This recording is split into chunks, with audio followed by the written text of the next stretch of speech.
The whine of my supercharger pumping compressed air into my engine's intake manifold was louder than the rapid beating of my heart. I was surprised that my heart could even beat in this state. The tears streaming from my eyes made it difficult for me to see. I thought I should slow down before I upended the only thing in this world I could call mine. When my speedometer needle returned to the readable zone, I heard the sirens again. I guess I thought the cops would give up when I went over 140 mph. There was no luck here. Let it all go to hell, I thought. I stopped on the side of the road. Let them take me to prison. Maybe time in prison will help me get away from the nightmare that my life has become. The cop stopped next to me. Strange, but he did not take out a gun, but simply walked up to the car. "Jesus, Grant," he blurted out. "Do you realize how fast you were going?" It was Fred Lively. Fred and I grew up together. We were friends most of our lives until he became a cop. I was wondering what effect it would have on friendships if I became a known speeder today.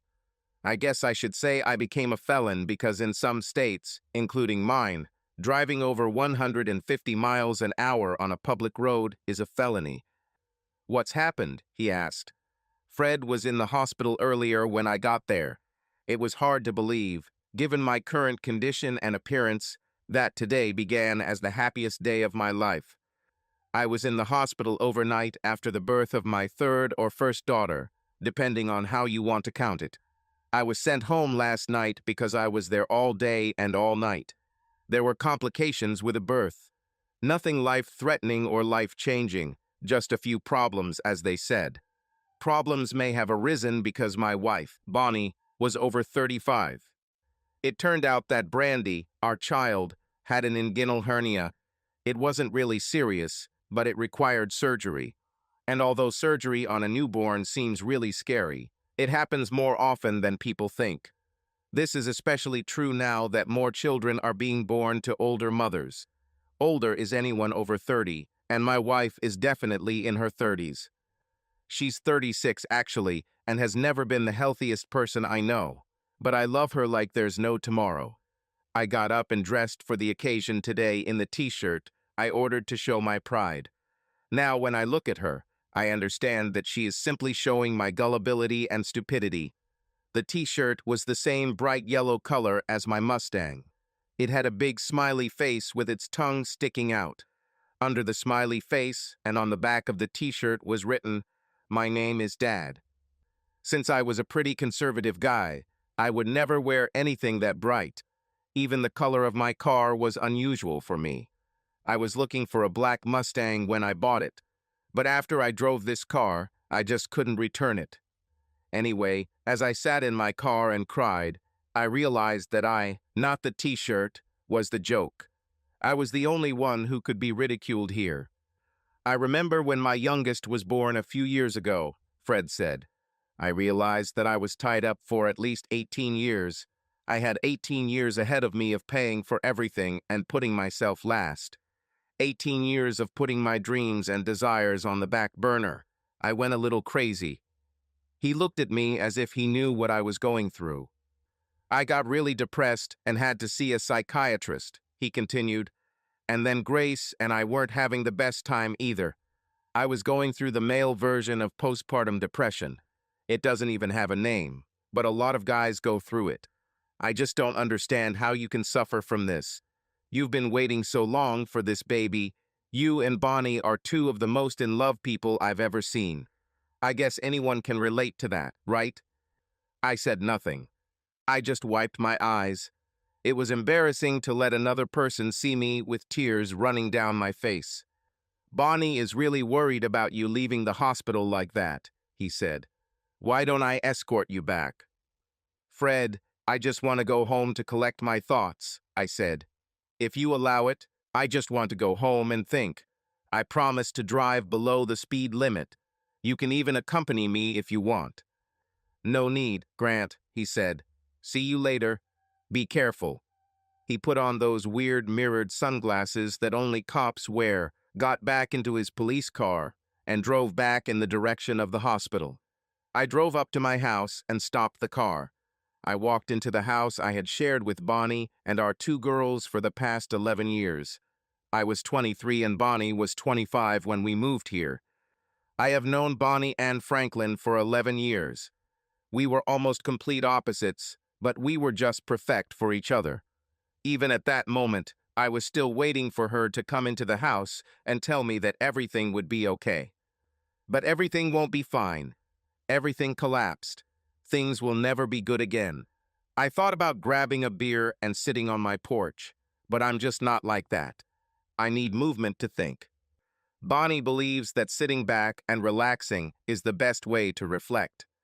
I could only remain still when she was next to me. I went upstairs to the bedroom we had shared until that moment. I grabbed a pair of running shorts and changed into them and a t-shirt. Another t-shirt, I threw the yellow one in the trash. I grabbed my iPod and went out for a run on the trails behind our house. My name is Bonnie Martin, and I feel empty. Me too, when I forced Grant to stay home from work so we could have sex. Even up until 9 months ago when I got pregnant, we had walking sex, as we called it, at least once a month. And this is in addition to our already vibrant sex life. The only problem was that I couldn't get pregnant. I wanted this in the worst sense of the word. It wasn't just about sex. I needed to feel the little creature growing inside of me that was a combination of our genes. When I gave birth to Marie, the whole pregnancy was terrible. First of all, I was such a disappointment to my parents.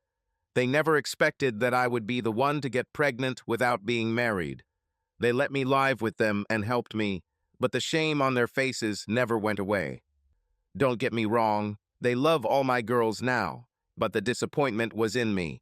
So now that I was married to Grant, I wanted us to go through the experience of having a baby together. We went to the doctors and learned the terrible news. We were both extremely healthy, but Grant had little active material. It wasn't impossible for me to get pregnant, but it would require a lot of luck. So we tried for another year or so and then adopted Tara. Tara was only 10 days old when she came to live with us. Grant and I shared all the joys and pains of raising another child, and he saw her from the very beginning.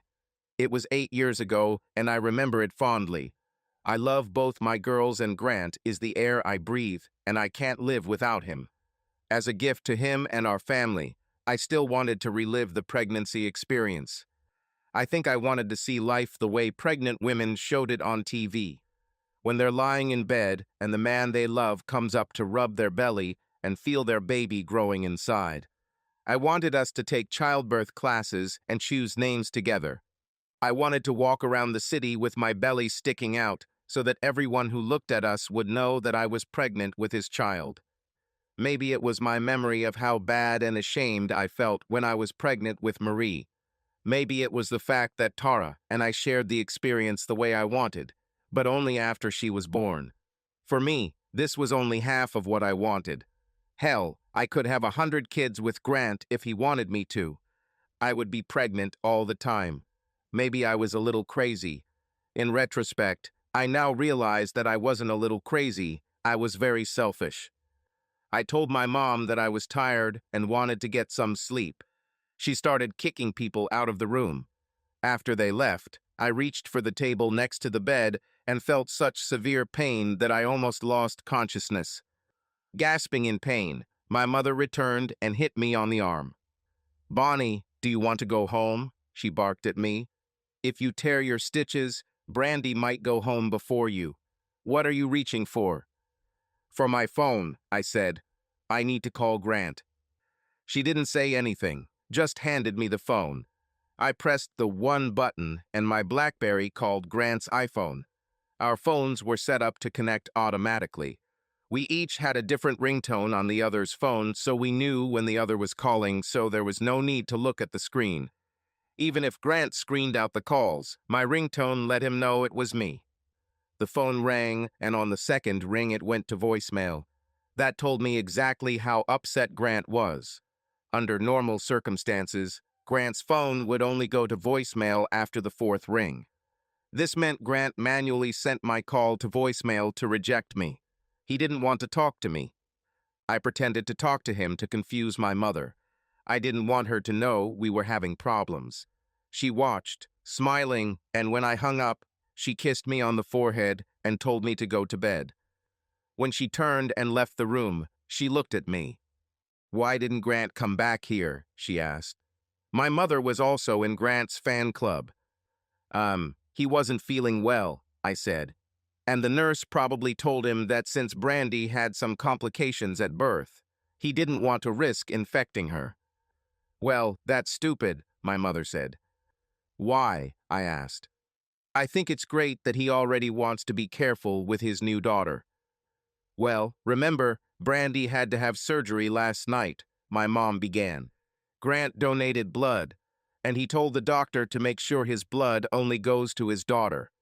If being around him could make her sick, wouldn't it be the same if she got his blood?" I was shocked by my mother's words. I wasn't sure how true her words were. I didn't know if getting blood from someone with a cold could give you a cold or something like that.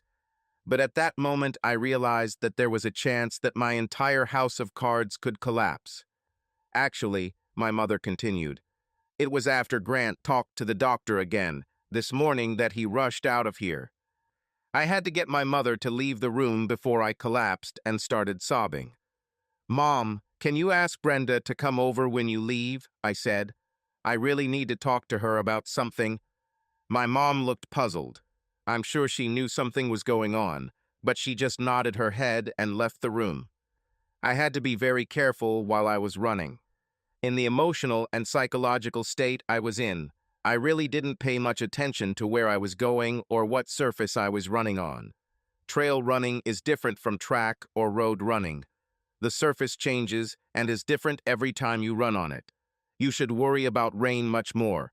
It's not just a case of getting wet. Rain can easily destabilize your running surface. Anyway, I kept moving at a good pace, trying to forget about my problems with music and running. I always set my iPod to random. This way, I could just let iTunes fill it with a random selection of music, and it would play songs randomly.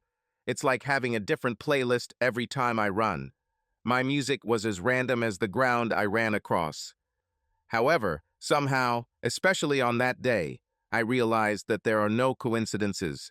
Perhaps everything we do is already planned. Maybe there was a divine consciousness or a higher being sitting there on a cloud and laughing at me. He or she probably decided that I had already been lucky enough in life, so it was time to shit on me. Somehow, in all this randomness, my iPod managed to play the most non-random song in the whole damn universe. I listened to Amy Lee, the earthly goth goddess of depression, sing about my special relationship. In fact, I was sure that Amy Lee had never heard of me, but it seemed that way. Almost all songs of ancient sad, but this one seems to fit my particular depression perfectly. I wanted you to be with me for so long. I don't even know why now, Amy Lee sang over a cacophony of guitars and drums. The song, Forever Go Forever You, hit the audience too painfully. From the very first second I met Bonnie, I loved her and wanted to spend the rest of my life with her. But at that moment, we were not only finished.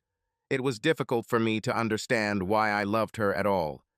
She was the one who doubted us. Perhaps because she had already been burned once. She just didn't want to give me even a chance. It took me 2 weeks of constantly harassing her to get her to go out with me.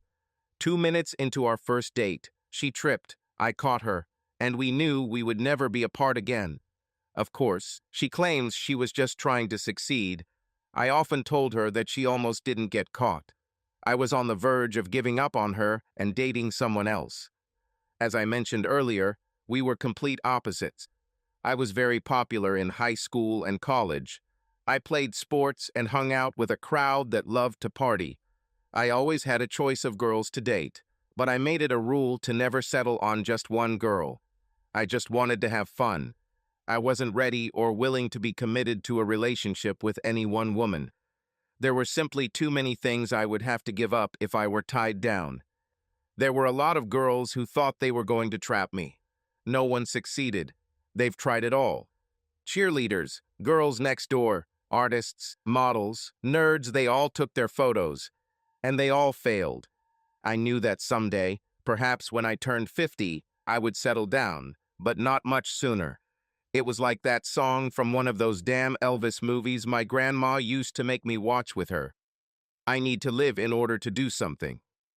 Bonnie, on the other hand, was even more mentally corrupted than I was. I was afraid or just didn't want to agree to anything, and she didn't even go to college. Immediately after finishing school, she entered a monastery to become a nun. She trained and served until she was 23 or 24 years old. Before taking her final vows, she decided to take another look at the world outside the monastery. She took 3 months off and rented a small apartment. She met some smooth guy. She immediately went crazy with sex. Her words are not mine. After she got tired of the first guy, or he got tired of her, there was another, then another, and one day she woke up and found out she was pregnant. It was a sobering experience for her. She looked at her life and just cried. Her life was far from what she wanted. That's when she returned to her parents. After Marie was born, she took a job as a waitress to support herself and Marie, and then gave up men for the rest of her life. That's why I had such a hard time getting her to go on a date with me. At that point in her life, Bonnie was dedicated to giving Marie the best life she could. There was no place for love, romance, and especially men in her life. Our first date wasn't some magical, expensive escapade that cost thousands of dollars. I took her to an early movie, and then we went for ice cream. I think the deal was sealed for me when she accidentally slipped and I caught her. Because of this, our faces were in close proximity and our eyes met.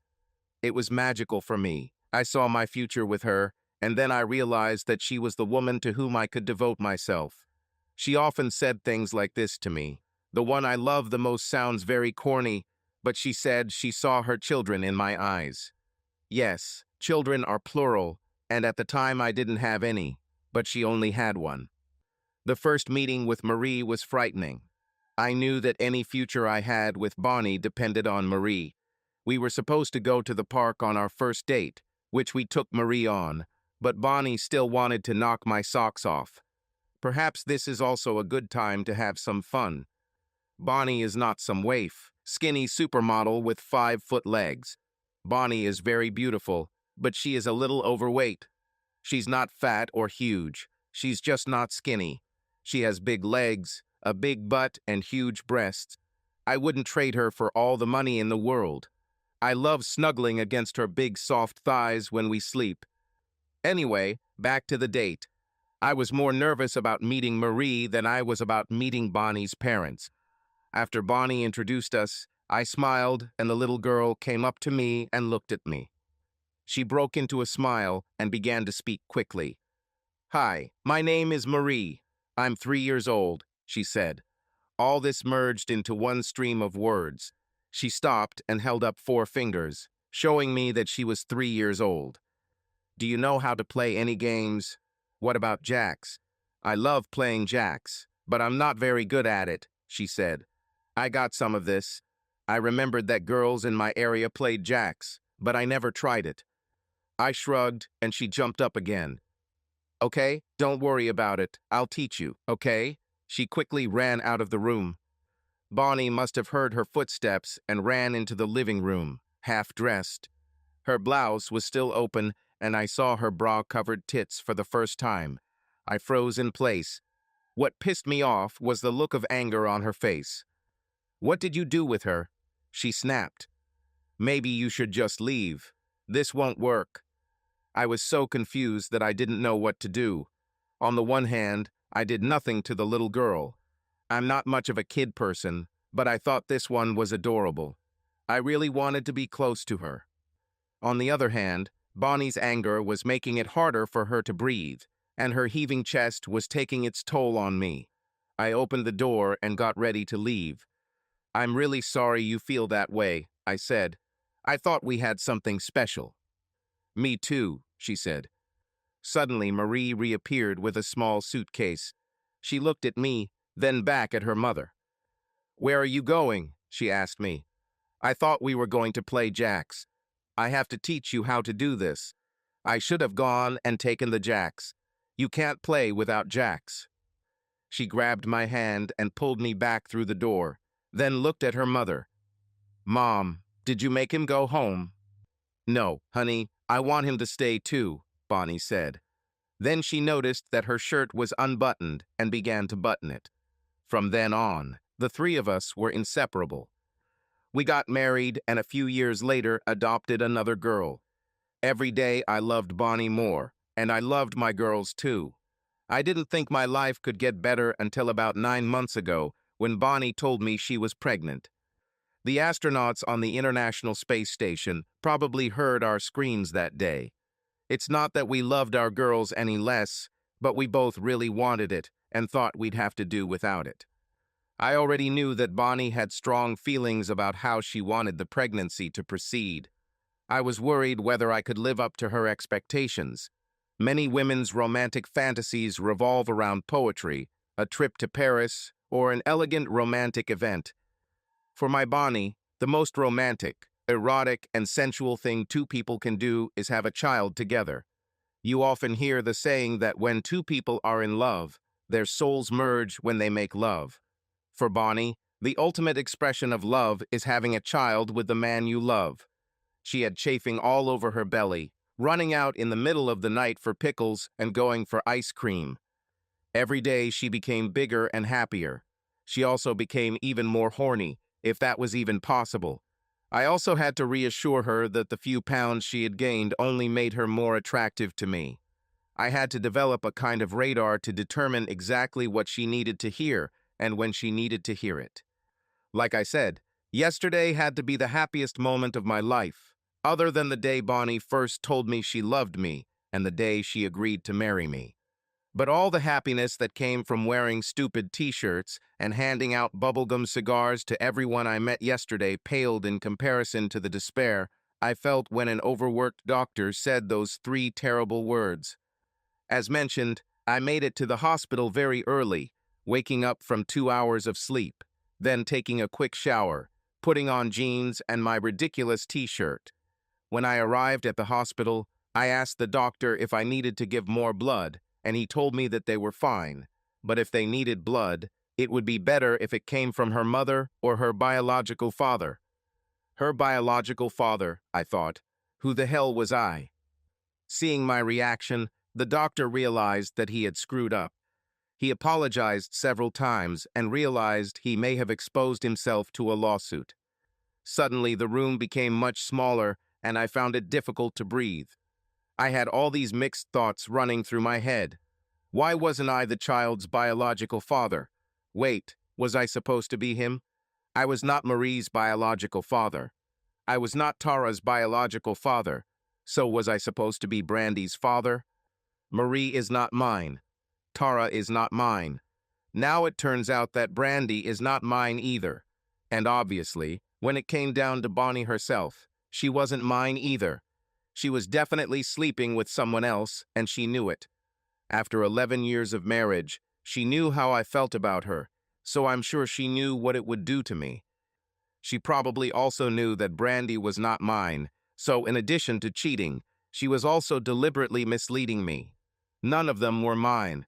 Do I have something of my own? I needed to get out and get some fresh air. I quickly pushed past a bunch of our friends who wanted to wish me luck. Although it wasn't their fault, I just couldn't handle them at that moment. I just needed to get out of this room before the walls that were closing in around me crushed me. The nurse told me that my wife had just woken up and was asking about me. At the same time, several of our friends and Bonnie's sister, Brenda, saw the stupid t-shirt and started calling me daddy. It was like I was locked in a room full of people ironically calling me dad and laughing at me. I wasn't really anyone's dad. I was just a joke. Everywhere I looked, there was another smiling face calling me daddy. It was like an episode of The Twilight Zone. Then the nurse came up and said in a very insistent voice, "Dad, your wife wants to see you now, very much. She said that she needs a kiss." "Hey, you better not go," someone said. "That's what started all this bullshit in the first place, Dad." I must have been temporarily knocked out because everything they said seemed to come to me in slow motion.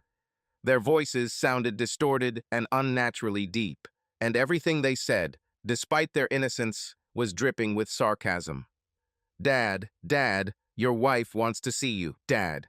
More kisses for you, Dad. These were my family and friends, but suddenly I hated every single one of them.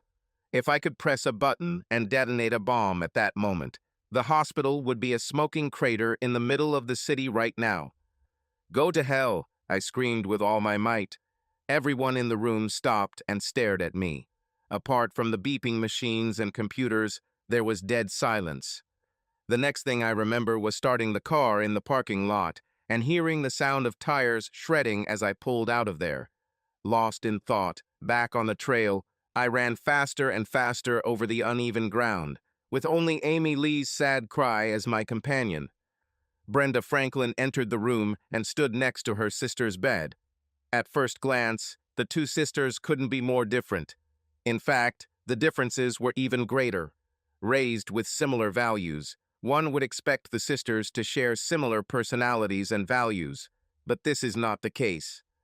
When Bonnie entered a convent at age 20, Brenda became a model.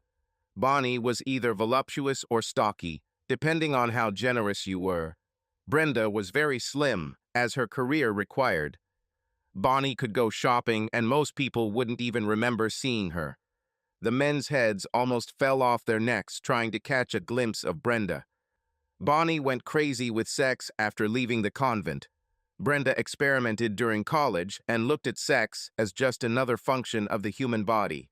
She did not escape this and did not go after him. Although she had no qualms about trying to get a more lucrative assignment from time to time, the occasions when she did so were few and far between. Bonnie loved children and wanted as many as possible. Brenda had her tubes tied when she was 22.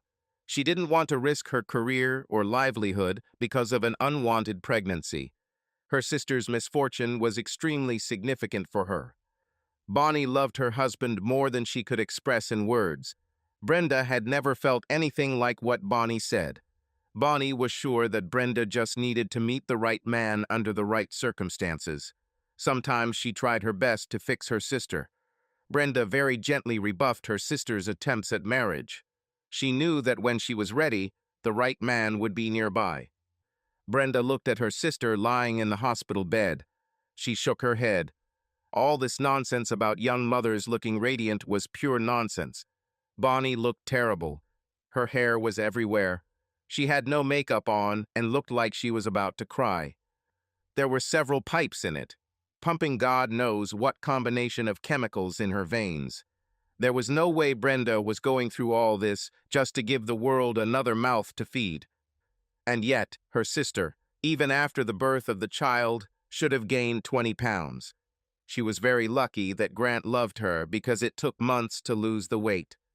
"Hey, sis, did you want to see me?" she said. "I need a really big favor," Bonnie said. "Okay," Brenda said. "I need you to go to the house and talk to Grant," Bonnie began. "But won't he come here anyway?" Brenda asked. "Bren, I did something very stupid and very bad. I did it for the best reason. I did it for Grant, but I don't think he'll take it that way," Bonnie said. Her eyes filled with tears and she began to cry. She said this, confident that only her sister would know about it. "Okay, turn off the water supply." "I'll go," Brenda said. Seeing her sister cry made her feel awkward. Brenda was not a very emotional woman. "What do you want me to tell him?" "Just ask him to call me or come see me," Bonnie begged. "Tell him I love him and we can get over this. I made a mistake." Brenda shook her head and left the room. This was one of the reasons why she never tried to pursue any kind of relationship. It was just too much work. There were weeks and months of suffering to compensate for a few days or minutes of happiness. It was a good run. My girls would be thrilled to know that I saw a deer. I also saw lots of squirrels of different colors, a few chipmunks, a raccoon, and a skunk, which I stayed away from. As I dragged my body back home, which surprisingly no longer felt like home to me, I was tired, but it was a pleasant tiredness. I realized that I had been unconsciously trying to exhaust myself to the point where I was too tired to sit down and think about what Bonnie had done to us. Not just with me. Her actions changed our entire family. I thought about how, while in the hospital, I even thought that Marie was not my daughter. That was the most insidious thing about it all. Most of us these days are enlightened enough to deceive ourselves with thoughts. We all believe that we do not judge our friends or anyone else based on their skin color, nationality, or age. We consider ourselves above all this. We believe that these are all in the past and are simply remnants of a less enlightened era. Then, in a fit of anger, we shout the N-word or call someone another ethnic slur, and we are forced to take an even more serious view of ourselves. At the same time, all our friends are using our outburst to label us and at the same time elevate themselves in their own eyes because they are now morally superior to us, until that happens to them. For the past 11 years, Marie has been my daughter. She bears my last name. But in a fit of anger, at least in my thoughts, I decided or realized that she was not mine. If she is not mine, then whose daughter is she? If you count the hours, there is no person on the planet, including Bonnie, who has spent more time with Marie than I have. I would gladly die for her. Does it matter that her father has never met her and probably couldn't pick her out of a group of girls her age if his life depended on it? What about Tara? Is she more mine than Maria because Bonnie and I adopted her together? And a new baby, Brandy. If none of the others are my biological child, why do I already hate her so much when just 24 hours ago I was so ready to love her? In fact, I loved her in the first hours of her life, until I learned that she and I were both victims of her mother's betrayal. What about Bonnie? She told me about her wild days. Obviously, what we had meant nothing to her. She was probably just bored and needed more entertainment. She decided she could just do it on the side while I worked as hard as I could to support her. She screwed up and got pregnant again. No problem. This time she already had a jerk to take care of her. All this nonsense about how we finally got lucky and how wonderful and beautiful it was. Just so she can force me to raise someone else's child. Every day when I hauled my ass to work, they were probably lying in my bed laughing at me. The biggest question was, what was I going to do about it? I couldn't stay married to Bonnie. Even though I loved her with all my heart, it was impossible to fix it. The worst part was what it would do to my girls. At best, it would destroy the family. I ran through all the different scenarios in my head as I cracked Dos Equis and sat down on my deck. Most of all, I wanted to divorce this cheater and somehow get custody of my girls. I'll suffer for a while, but eventually I'll be able to forget Bonnie. I wasn't sure the girls would do it. The time will come when they will need a female influence in their lives. Even if I married again, the person I married would be very offended for daring to try to replace his mother. The second possibility was even worse for me and exactly the same for the girls. If I divorced Bonnie and she got custody, I will only be able to see my girls on weekends and holidays. Maybe I'll see them at some school event or birthday party. It would be hell. It simply wouldn't be enough. This path will also bring complications. They will live with Bonnie's new monster. They will also be her sisters. So after a while, when I would go pick them up or bring them gifts, things would get awkward. It would be difficult for them to understand my statements that she had her own father. I hated this version. Finally, the best short-term solution for my girls would be if I could just live with it. I simply did not have the ability to accept or love this child. I could sit down with Bonnie and explain to her that I don't want anything to do with her or her child, but that we can stay together and pretend to be a family for the benefit of my daughters. When they are all older and can understand what is happening, we will reconsider the situation. This would mean daily contact with Bonnie and her baby. This child, through no fault of his own, will be a constant reminder that Bonnie destroyed our family. So this decision would be the worst for me. But it would also be the greatest reward because I could see my girls every day, watch them grow. and be there to help guide them through life so they don't grow up with only a cheater as a role model. Of course, changes must be made. We could sell girls on the fact that having a baby caused some of this. Dad sleeps in the guest room or basement because mom needs to be close to the baby. It would have worked, but there was no way I was giving up my bedroom. Bonnie could sleep in the basement. I would help her move some furniture there, but that would be the end of my involvement. She will also continue to keep the house clean and prepare meals. I would continue to support us. I would open a savings account for her so that when this is all over, she will have some money to start a new life. I will have to continue this farce for 10 years. In the grand scheme of things, it's not that long. Only 120 months or 520 weeks have passed. It might have been easier to think of it as 650 days. But if they spent their days with my girls, I could do this for them. Of course, there wouldn't be any relationship other than being Bonnie's co-parents. No sex, no hugs, no gifts. I didn't want to communicate with her. Knock, knock, knock. Damn it. Who the hell was knocking on my damn fence? I crossed the yard and opened the gate. Bonnie's sister, Brenda, stood there. "Hi, Grant," she smiled. I want to say that she smiled warmly, but, well, maybe if you lived above the Arctic Circle, you could call this place warm. Anywhere else her smile would have been considered icy as hell.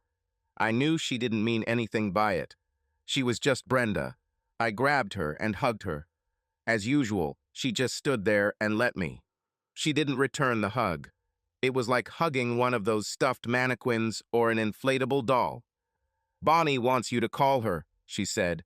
"She asked me to tell you that she loves you, and she made a mistake. She says you guys can get through this." Then she stood there like I was supposed to send a message or something. It was fucking awkward. The two of us just stood there and didn't say anything. Finally, she broke the silence. She probably spoke because she was bored and wanted to do something else. "Don't you want to give me something to say to her?" she asked. "Or are you not going to call her?" "No," I said. "No, this is the answer to what?" she asked. "Both," I said. "I have nothing to say to her, period." This led to another awkward period where she stood there and said nothing.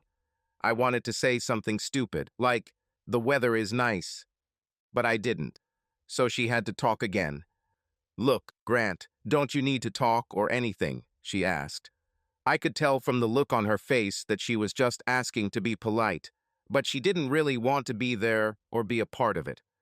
"No, no talking," I said. "Well," Brenda said, "anyway, the doctor is going to let her go home tomorrow. Then you can talk to her, right?" "Okay, now we can talk," I snapped. "Tell her not to try to come back to my damn house. I don't want her or her baby here. She can move in with your parents." Brenda jumped back. I think she was shocked by my tone and the heat in my voice. Grant, what's going on? You and my sister are in love and everything. Why can't she come home?" "Ask her to explain it to you," I snapped. "But Grant, she can't stay with her parents. Mom and Dad are now with Marie and Tara. There isn't enough room for them, the newborn and Bonnie." "You guys will figure it out," I said. "My girls can always go home or stay with your parents. Bonnie might move in with you, or she can move in with your parents if the girls come home." "I'll try to tell her that," Brenda said. She turned and walked back to her car. At the last second before I closed the gate, she looked at me and said, "I don't know what my sister did, but I know that she loves you very much." I closed and locked the gate and went back to drinking. About half an hour later, my iPhone rang. I had about 3 beers inside me, so while I wasn't drunk, I wasn't in the best of shape either. I answered. "Grant, why can't I go home?" asked a tearful Bonnie. "We need to work this out. I can't be happy without you. I know you don't understand and you feel very hurt and angry, but "But what are you doing?" I shouted into the phone. "You got bored, so you went and had sex with some guy for fun?" "No," she said. "I did it for us." I was amazed. She's clearly gone crazy. I had no words. I couldn't find a single word to make it all make sense. This was our dream, she said, and it was wonderful. Bonnie started crying and sobbing into the phone. I just hung up. After a while, she called again. This time my brain was working, so I didn't answer. A couple of hours later, the phone rang again. I looked at my caller ID and saw that it was not Bonnie's number. It was her parents' home phone number. I answered because I didn't want to be rude to her parents. They never treated me badly, so there was no need for them to do it. "Dad, I have a question for you," Marie said. "Hello, little angel," I said. Despite my need to be depressed and angry, I could never take it out on her. That evil voice in the back of my mind finished the sentence for me, even if she's not mine. "If you're home, why am I stuck here with my grandparents?" she asked. "It didn't bother me to be here while you were in the hospital with your mom, but I need to be with you. Come and get me." "Angel, I would love to," I said, and I didn't lie. But I've had a couple of beers, so I really shouldn't be driving, especially with my baby in the car. "Oh, Dad," she laughed.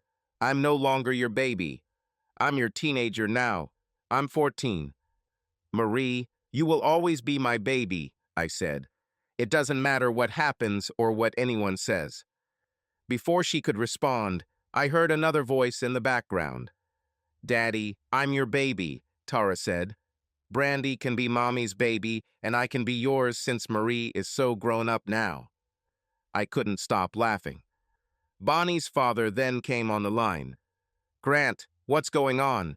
Bonnie has been crying all day, and I know that's why you didn't show up at the hospital. She doesn't want to tell me what it is, but whatever it is, you two need to talk. Nothing happens without talking. Decide." "You're absolutely right, sir," I said. "I'll stop by the hospital tomorrow and talk to her." "Aren't you going to bring her home?" he asked. "It's possible, but unlikely," I said. The next morning, early in the morning, I went to the hospital. I was greeted with applause. Several people told me they were sure I would return. I ignored them all. Several nurses have told me that they have seen many cases of daddy anxiety. I walked into Bonnie's room and stood at the door for a few seconds before she noticed me. The nurse disconnected the tubes and electrodes that connected her to the monitoring machines and gave her medications and painkillers. When she saw me, her face lit up, and she extended her hands to me. Everything in me wanted to go to her and hug her, but I didn't. The nurse warned her because she almost ripped out one of the needles in her arm. I waited a few moments, and the nurse left the room. "You can come and sit next to me," Bonnie said sadly. "Maybe you should lock the door." Her voice became harsher. "Before we start this, I need to ask you something. Why did you lie to your daughter last night?" she said. "I didn't think I should bring her home without your consent," I said. "Grant, when I didn't want her to play volleyball, you signed her up anyway. You didn't ask me anything. When I asked you about it, do you remember what you said?" I shook my head, although I remembered. "You told me she really wanted to play, and you didn't have to ask my permission to sign your own daughter up for something," she said sharply. "But now, because I made a really stupid mistake that isn't as bad as you think, suddenly you have to ask my permission just to let her come home and be with the father she loves and misses." "I'm not her father, I'm her dad," I said. "God, I'm so lucky I can't get up right now," she said. "I swear, as much as I want you to hug me, I would have slapped you first. You're her daddy and her father and her daddy and all these other stupid names for the man who raised her and loves her. Don't let your stupid ego hurt our daughter, Grant. I'm the one who screwed up, not her," she said. "So can I take her and Tara home?" I asked. "Of course you can, fool. We never intended to do otherwise," she said. "They belong to you." "Well, that should make things easier for your parents," I said. "Of course it is," she smiled. "Your girls were probably driving them crazy. Now they'll have some peace and privacy. You know they're still doing it, right? We'll be too." How are they going to have any privacy or quiet with a child who is screaming and crying? I asked. Do you remember that kids do this a lot? Grant, what are you talking about? She asked. Well, Brenda told me that your parents don't have enough room in the house for you, your baby, and the girls. So if I take the girls with me until we figure out what we're going to do, it shouldn't be a problem, right? She looked like she was a balloon that had just lost all the air. What do you mean until we figure this out? She asked. You're making it seem like there's a chance we won't do it. And what the hell do you mean, my child? Grant, please don't take this out on an innocent child. She is our child. From the first second when I was pregnant, you were there, both for me and for her. You spoke to her every day while she was in my womb, and now you want to leave her. You rubbed my tummy. You felt her push. You told her everything about us, our family, and everything we were going to do. And now suddenly you're not her father? This is nonsense, Grant. Bonnie tried to get up in bed. It hurt her, but I remained unmoved. Don't you understand, dear? It was the best pregnancy ever. It was so romantic. This brought us even closer. And you will be the perfect father. This is why everything started from the very beginning. It was everything I wanted for us. It was everything I dreamed of. Suddenly, everything became clear. I was convinced that Bonnie was back to her old wild behavior. I thought this was all some terrible mistake. My theory was that she went out looking for sex because I wasn't enough for her and got pregnant. But in fact, it was even worse. In my mind, I hated her and her child because they both reminded me of my inferiority. What I could give her was clearly not enough. This was much worse. The woman I loved gave herself for the sole purpose of getting pregnant, having a child with another man, and convincing me that the child was mine. Her child was not an accident caused by negligence or bad luck. This was a planned betrayal. My heart hurt even more, although I didn't think it was possible. My eyes filled with tears, and I had to turn away from her. You understand, don't you? She asked. You see now, don't you? I wanted. No, I needed us to have a child together. Grant, I love you so much that I just had to share this with you. And as much as I wanted it to be our child, it just didn't happen. I dreamed about us making love and getting pregnant with you. I prayed about it. I craved it. I wanted us to do everything we did while I was pregnant. It was wonderful, so wonderful. I swear she will be all yours, just like the others. Nobody will ever know. Yes, I said slowly. I tried to control the anger in my voice and speak more quietly. No one will ever know that the woman I foolishly thought loved me as much as I loved her gave herself up to a selfish fantasy. No one will ever know that our girls and our life together were not good enough for you. They won't know that I wasn't enough for you. They probably won't know that you broke my heart. But damn it, they'll know this farce is over. They will know that I had at least some pride. They'll know about it because we're breaking up. No, we won't part, she shouted. I noticed faces in the window on the door. We will never part. I love you, Grant. It was only sex, and it only happened twice. I hate this guy. I didn't like it, but it was necessary. I did this for us and our child. It's over now. We'll be fine. No, Bonnie, we were already doing well. We had a wonderful life. You, me, and our girls. I loved you all more than I could express in words. But you ruined everything, I said. When I first came here, I had 3 plans. I had 3 ways to get us out of this shit you got us into. I didn't know which one to choose, so I wanted to discuss them with you, and together we would decide which one to choose. But now I'm back at square one. There's something wrong with you. I can't make any decisions with you. I can never trust you again. What were your plans? She asked quietly. We're getting a divorce and I get custody, I said. Are you crazy? She asked. No. I didn't want custody of your child, I said. I only wanted the other 2. What about me? She asked. Who will get custody of me? I didn't even think about that, I said. I don't care. I assumed you would end up with your huge, powerful lover. I don't want to be with him. I do not like him. He doesn't love me, and he's already married. He's one of those guys who just uses women, but this time I used him."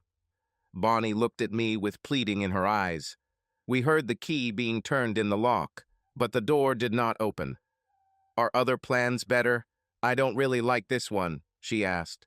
"I don't like anything where we're not together." "We're getting a divorce and you get custody," I said. "I pay alimony for two people I considered my own. But without alimony to support you, your lover can support you. I will receive the maximum possible rights to see my children." "This is even worse," she said. "Yes, I would spend more time with the girls, but I won't be happy without you, and Marie would have hated me forever for taking you away from her. Everything would seem like it was my fault. Tara would hate me too, and Brandy would be confused." Her look told me that she wanted to hear the last plan. "The last plan was to pretend we were still married for the sake of the girls," I said. She perked up and even smiled a little. "I could live with this for a while," she said. "Could you live with this for 10 years?" I asked. "Hell yes," she said. "This plan gives me the best chance to save my family. And I know you, Grant. You will forgive me sooner or later. And you will love Brandy the same way you love others." "I know what you're thinking, Bonnie," I replied sharply. "And this will not happen. First of all, I told you that this would be a fake marriage, and he will only do it for the girls. We won't sleep together or have sex. I was going to build a room in the basement for you and your baby. We would just pretend to have a normal life so the kids could have a good life. But there will be no relationship between us." She was stunned at that moment. "I chose 10 years not because I wanted to give you time to mend between us. We don't exist. I chose 10 years because Tara would be leaving for college and we might go our separate ways. This is not about us. This is about my girls. Well, about those whom I considered mine. One more thing. The house will be closed to you. You can't bring your lovers there. And when I'm ready to start dating, I won't bring anyone there either," I said. "You got it all wrong, Grant," she sobbed. "Everything you said is simply wrong. I love you so much that the thought of not being able to touch or kiss you hurts me. And although you don't know it, you love me too. I could have you back in my bed in less than a week. And I'm not a slut. I need, and I don't want to have any lovers other than you. In 10 years, I have never slept with anyone other than you. I didn't want to. I just wanted us to share something, and I got the wrong way. We're married, Grant. We will always be together. I don't want to have sex with anyone but you. And your great 10-year plan seems to overlook the fact that Brandy will only be 10 years old when you leave us. She will be too young to understand why she lost you. She's your daughter, Grant. She was conceived with you in her thoughts, and you will love her as much as you love the other two." "No," I said. "No, what?" she asked. "No to all this nonsense," I answered sharply. My voice grew louder, and a couple of heads poked their heads through the unlocked door. At this moment, I didn't care anymore. "I'm not going to communicate with your daughter. She reminds me too much of what I had and what I lost. I don't care if she doesn't realize that she lost me after 10 years or 10 centuries, because I'm not her father. I don't love you anymore, Bonnie." She looked like I had hit her and started sobbing. "You did this to us with all your games. You burned away all the love I had for you. I don't think you ever really loved me. If you loved me, you would try to see all this from my side. You wouldn't do this at all if you loved it. Even if we decide to try this pretend nonsense, I'm not sure how long I can be around you. And I'm not as easily tempted as you think. It used to be easy for you because I loved you. I liked being with you. This is no longer the case. Forget all this fake marriage. I'm filing for divorce on Monday morning." I left the room and walked past several shocked faces. Bonnie's father followed me. "Grant, stop," he called. I didn't stop, but I slowed down so he could catch up with me. Again, it's respect. "What the hell is going on?" he asked. By then, we were outside the hospital, and he sat down with me on a bench in the parking lot. He handed me a handkerchief and turned away while I wiped away my tears. "Grant, you need to let us help you and Bonnie fix this," he said. "Something has been wrong between you and Bonnie the last couple of days. I'm sure it has something to do with the new baby, right?" I nodded. "I heard some," he said. "You are the most accepting person I have ever known. Both my granddaughters love you, and you love them. Your relationship with Marie is scary. If it were possible to mentally rewrite a person's genetic code, hers would match yours. Grant, she loves you so much.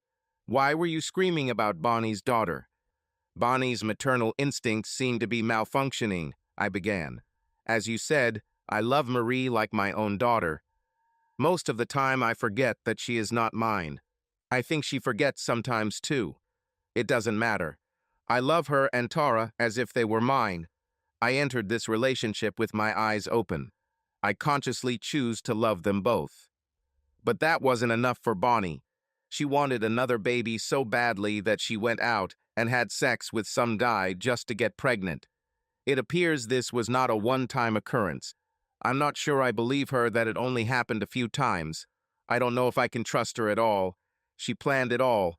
Go out, have unprotected sex with a guy or guys she probably didn't even know. Who knows what diseases she might have brought home, and continue to do this until she gets pregnant. Then pretend that, lo and behold, we're going to have a baby together. She made me experience all the things she always wanted, all the things she missed when she was pregnant with Marie, and I got caught. If it weren't for the overworked doctor, I would never have known. She would let me live the rest of my life, not knowing, while she and her lover laughed at me. His face took on a shocked look. He couldn't believe his daughter was capable of this. "I'm not going to go along with her plan," I said. "It's one thing to play along without knowing. But now that I know, I feel like George Jetson, and I just want to get away from this crazy cycle." "What do you want to do?" he asked. "I will seek a divorce," I told him. His face became even more gloomy. He was not young, and too many such shocks might not have been good for him. "Bonnie told me I could take the girls home," I said. "If you want to confirm this with her, that's fine with me." "No, son," he said. "If you're going to break up, I'm sure both of you will want to spend as much time as possible with them. This will also make things easier for you," I told him. "You don't have enough room in your house for my girls and Bonnie and her baby." He just nodded. "But there's more space in your house," he said.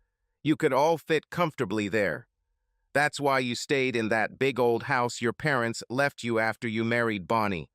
You always knew that you and Bonnie wanted a house full of children." "It's true, sir," I said. "But I don't think I'd be comfortable living under the same roof as Bonnie and her baby. You and Mary are always welcome to come and visit. You don't have to call ahead or anything like that. You can come and pick up the girls and take them to their mother and their half-sister. I hope we can all remain friends. I'm glad you'll take care of Bonnie. I don't want anything bad to happen to her. She just hurt me too much, and I can't be with her anymore."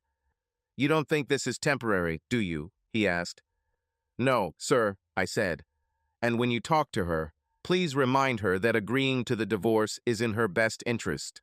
I'm looking for a quick and easy divorce. I will register irreconcilable differences to avoid embarrassment on both sides. I will pay as much child support as necessary for my girls, as well as provide everything else they need. However, I will not pay Bonnie's child support or any child support for herself. I refuse to pay her for breaking my heart and destroying our family. Let her lover take care of her. You can also remind her that no matter how angry I am, for that matter, she has already admitted that she went somewhere and intentionally got pregnant and tried to hook me up with another man's child. This is a fraud. She could be prosecuted for this. It might even be enough to give me custody of my girls and earn her a break from jail. I will still get a divorce, but I will get much better terms. I try to be polite about it for the sake of my girls. It's all about Marie and Tara," I said. "I want them to have a better life. If we have to get a divorce, I want it to affect them as little as possible. They have several friends whose parents are not together, so they will adjust. I just don't want it to be hard for them. The next few days were difficult for everyone. Things were a whirlwind of activity. The next day, Bonnie went home to her parents' house. I took the girls to see her, but didn't go in. They couldn't stay long because Bonnie had to go to the hospital to be with Brandy. The doctors didn't let Brandy go home for another couple of days. Bonnie kept calling me and begging me to talk to her. She sent her parents, individually or together, to talk to me. Oddly enough, it was the impassive Brenda who came closest to understanding. One night, when the girls were asleep and Bonnie said she couldn't bear to be away from me any longer, she persuaded Brenda to take her to the house. She knocked loudly on the door and tried to get me to let her in. I called her on her mobile and told her that the girls were sleeping and she would wake them up by playing dumb. This will not improve her chances of getting custody. She told me that if I came out and talked to her for 2 minutes, she would leave. She just needed to hear the sound of my voice. I agreed. I walked out onto the porch and saw Bonnie and her sister Brenda sitting in lawn chairs on our porch. There were 4 chairs where we sometimes sat with the children. I think she expected me to sit on one of the chairs. She probably expected me to sit next to her. I sat down on the porch railing opposite the chairs. "Hi, Brenda," I said, smiling. Then I turned to my wife. I very slowly allowed my smile to fade and my face to change until it showed the anger and disgust I felt towards her. I wanted her to see all the changes in my facial expression. Then he spoke in the coldest voice he could. "You have 2 minutes," I told her. "How are the girls?" she asked. "They're fine," I said. I told her what we did that day, and she smiled. "I always knew you would be a great father," she said. "I think that's why I find it so hard to believe that you weren't in the hospital to visit your other daughter, who isn't doing so well. She needs you too, and her mother needs you more than ever." "Damn it," I said. "Time flies when you listen to nonsense. Your time is up. If you start knocking on my door again, I'll call the police." She reached out to grab me. "Understand that I love you. I beg you to forgive me and give me another chance. Give Brandy a chance." As I started to close the door, I heard Brenda tell her, "Leave him alone, Bonnie. Haven't you done enough for him already? He is suffering too, and none of this was his fault. You did it all." Bonnie snapped back at her sister. "Shut up, Brenda. He is mine and will always be mine. You should be on my side. I already know I messed up. Now I need to fix this, and I try. Maybe you don't understand this because you've never loved anyone, but I won't let him divorce me. It will not happen." I could hear the desperation in her voice. I wish I had paid more attention to this. Perhaps things could have turned out differently. The next morning I woke up and made breakfast for my daughters before taking them to school. It was a common thing. I still did it every day. Cooking breakfast was unusual, but driving them to school was not. They were very excited. "Brandy is coming home today, Dad," Marie said. "Great, Angel," I said quietly. I tried to keep the anger out of my voice so my daughter wouldn't think it was directed at her. "Remember the rules, Dad," Tara said as we approached their school. "What are the rules, baby?" I asked. "Marie is too old to be your baby. Now she's just a girl. I'm your baby, and Brandy is Mama's baby," Tara said. "Okay, it's established," I laughed, releasing them. I watched them enter the school and left for work, thinking everything was fine. I sat down at my desk and started trying to focus on the assignments that were due that day. I had been working and doing absolutely nothing for about 3 hours when my secretary, Joan, came in and told me I had 2 urgent calls. One call was from the police and the other was from the hospital. I took a call from the police. My house was robbed. I quickly ran outside, jumped into my Mustang, and drove home. The alarm was not set, which was strange because I was sure I had set it off in the morning. There were 2 police officers on the scene. They showed me where the window on the side of the house was broken. "So they came in," said one of the officers. I opened the front door and looked around the house. It was not looted. In fact, nothing was missing or damaged. I tried to look at the situation more critically. Then I noticed it. The girls' breakfast dishes were missing, and the dishwasher was running. The dirty laundry basket was empty, and there was a load of laundry in the washer and another load in the dryer. When I told the officers about this, they laughed. "Someone broke into your house to clean out your place," they laughed. As we continued to tour the house, I noticed little things. Several things are missing. For example, a framed photograph of Bonnie and I at our wedding disappeared. This was a special photo because of all the photos taken at our wedding. It was the only one that didn't include Marie. Our entire wedding album was in place. In fact, they put him on my bed. There was a piece of paper on it. Several family photographs, as well as photographs of the girls, were missing, and several of Bonnie's personal belongings were missing. It was quite clear what had happened. I changed the locks on the doors so Bonnie couldn't get in. She broke the window and turned off the alarm. I explained this to the officers, and they left after finding out that I did not want to apply. I didn't blame them. I was sure there were donuts somewhere that needed them. I still wondered why Bonnie didn't take the wedding album. It was one of her favorite things. She leafed through it often, looking at every photo, every perfect moment in time, captured and kept there unchanged as we lived our lives. She must have memorized all these photographs, but she still loved looking at this book. I took her note. "Dear Grant, I'm sorry that I didn't love you at first sight the way you always claimed to love me. However, you have always been much more important to me than I could be to you. You were free when we met to go out and find whoever you wanted. This was one of the ways I knew that you really loved me. Realistically speaking, who goes out and falls in love with a chubby girl with a baby when there are tons of slim, attractive girls with no strings attached? It had to be love. But I wasn't free to just find someone I loved. After our first date, I was sure that I loved you too. But I couldn't give my heart to someone just because I loved him. I had to think about my daughter. It had to suit us all. And that was it. After that, my love for you blossomed and continued to grow until it reached the point of obsession. She still is. I would do anything to keep you in my life. I don't have to worry about my heart because you will always be there. No one can take your place, ever. No one can compare to you in my bed either, and believe me, I would have known. I've had my time being a wild girl, you know it, and no one has ever made me feel the way you do. When you talked about me and my lover laughing at you, you were partly right. He didn't laugh at you because he didn't know anything about you. I didn't want to desecrate my love for you by even mentioning to him that I was married. I let him think I was just some horny fatty who needed sex. The one who laughed at you was me, Grant. I laughed that you could even think that anyone could ever replace you. It's still funny. There will never be another man for me. Surprisingly, he didn't even remember me before. I knew that he could get me pregnant quickly. I also knew that he had no soul and would never think about his child. He ended up leaving after I got pregnant the first time and never tried to contact me about Marie. She was never his daughter. She was always yours. I love you, Grant.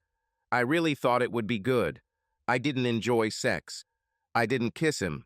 Both times I came home and showered at least 5 times. I just couldn't cleanse myself enough. I also felt very bad after both times. The only thing that cheered me up after both was making love to you and blocking painful memories, but not feeling guilty. I was very happy when I found out I was pregnant because it meant I wouldn't have to see him anymore. I did it not because I liked it, but because I wanted to share something wonderful with the only man I had ever loved, and with whom we seemed unable to get along without help. If I had known that this would endanger our family, I would never have done this. I did this for the sake of our family, not to destroy it. It felt like giving up something so wonderful for something so insignificant. I had to go through a little trouble that you should never have known about. My body and all of me belonged only to you, Grant. From the moment we met, I didn't think that letting someone borrow just one tiny piece would make you not want the whole thing anymore. especially if we got what we really wanted. Grant, you love Marie with all your heart and soul. If the only way to get her was to have sex with someone else, would you want me to do that? Would you say no, knowing how much you loved her? I don't think you would like it, but you would do anything for your daughter. You've said it many times. Same thing with Brandy. Same damn person, same damn situation. Whether you want to believe it or not, Brandy is your daughter. I still maintain this. You took care of her all her short life. As for who created it, I had sex with both of you. Another thing is the legality of the situation. Grant, I know you're hurt, but you are legally responsible for our daughter. I think in your pain you forget that she was born that evening. After you helped her to be born and cut the umbilical cord yourself, you must have been so happy that you forgot something. While you were jumping around, shaking people's hands, and telling them your name was Daddy, you signed her birth certificate. In the eyes of the law, as in mine, you are her father. I'm not trying to trick you into anything, Grant. I'm trying to show you who you are. I have told you before that you will love her as much as you love your other daughters, and I am willing to risk my happiness and part of my life to prove it to you. Always remember, Grant, that I love you more than anything in this world. If I'm not with you, it will hurt me a lot, but like you, I'm ready to sacrifice everything for my children. I just hope the old saying, absence makes the heart grow fonder, applies to us too. She captioned it, yours forever, Bonnie. I had no idea what the hell she was talking about. In a couple of months, we will divorce, and I or she will probably take custody of our two daughters. This will be decided by the court. At least that's what I thought. My heart missed Bonnie, but my pride wouldn't allow me to forgive. Reading her letter may have softened my feelings towards her, but I was still not ready to forgive her. On the other hand, I was ready to find that asshole Denny and beat his ass for running away from Marie. All this was forgotten when the phone rang. It was the damn hospital again. It must have been Bonnie calling me from the hospital and asking if I had read her damn letter or not. What? I said into the phone. Grant, you need to come here now, Bonnie's mother, Mary, said. Jim had a heart attack and Brandy is in trouble, she said. Brandy isn't my damn problem, I thought. I couldn't be more wrong. When I got to the hospital, two nurses grabbed me and tried to pull me in different directions. First, a large black woman tried to drag me into the pediatrician's office. She had an angry expression on her face. She was scary as hell, and for a while, I thought I was going to have to deal with this bitch. The other nurse was from the cardiology department and was equally plump. She just had a kinder expression on her face. She eventually won after they talked about which need was more pressing. I hate deadbeat fathers, the black woman said as she released me. I promise I will come and pay you whatever I owe you or sign the papers so my medical can take care of it, I said. Until the divorce happens, I know it's my problem. She looked at me with an expression that said she had no idea what the hell I was talking about and walked away. I walked into the cardiology department and saw Jim. His heart attack was actually mild. Mary was next to him. He'll be down for a while, she said. I'm very sorry, but I can't help you. But my husband has to come first. Don't worry about it, Mary, I said. If there is anything I can do to help you, let me know. I can handle my girls easily. I've done this before. And while Bonnie was pregnant, I still got used to doing most of it. I just need to make a schedule. Besides, if there's a problem, I can always call Bonnie if I need to. Mary looked at me and said, Nobody told you. What didn't anyone tell me? I asked. Then the doctor came and picked up Mary and took her away to talk about caring for Jim. I decided to go and find Bonnie to talk to her. Perhaps she could tell me what's going on. But then I had no intention of dealing with our problems or hers. When I walked outside, the big angry nurse grabbed me by the arm and led me to the pediatric office. We've been calling you all day, she snapped. I know your wife's disappearance is taking a toll on your family, but you still have responsibilities. I had no idea what she was talking about. She gave me a couple of papers to sign and put me in a wheelchair. She then placed the baby in my arms, and they pushed me toward the door. "You're lucky we're so busy today," she snapped. "When you didn't come to get her this morning like you were supposed to, we should have called the Family Services Agency and had you arrested. What kind of idiot abandons a newborn?" I sat in the wheelchair with the most surprised expression on my face. If Brenda hadn't walked by, I might still be sitting there. "Mom told me to help you," Brenda said. "Dad will stay here for a couple of days and then go home. He will have some restrictions in terms of diet and exercise, but he will be fine. She's more worried about you." Brenda looked at me, sitting in a wheelchair, and smiled. She called one of her mom's friends. He was looking forward to meeting Jim. She asked him to drive her car to my house and immediately drive him back. For some reason I still can't figure out. He didn't grumble at all. I guess the thought of being in a car in close quarters with an attractive woman like Brenda was a reward in itself. "Here, Brenda, why don't you take this?" I said, pointing to the child. "Oh no," she said. "I have no maternal instinct. I probably would have broken it. You are the one who should be the super dad. You can handle it. Besides, there's something really weird going on here." We walked out to my Mustang, and I carefully got into it. I had to look around the house for the new car seat we bought for the baby. As we pulled out of the parking lot and stopped at a red light, Brenda looked at me.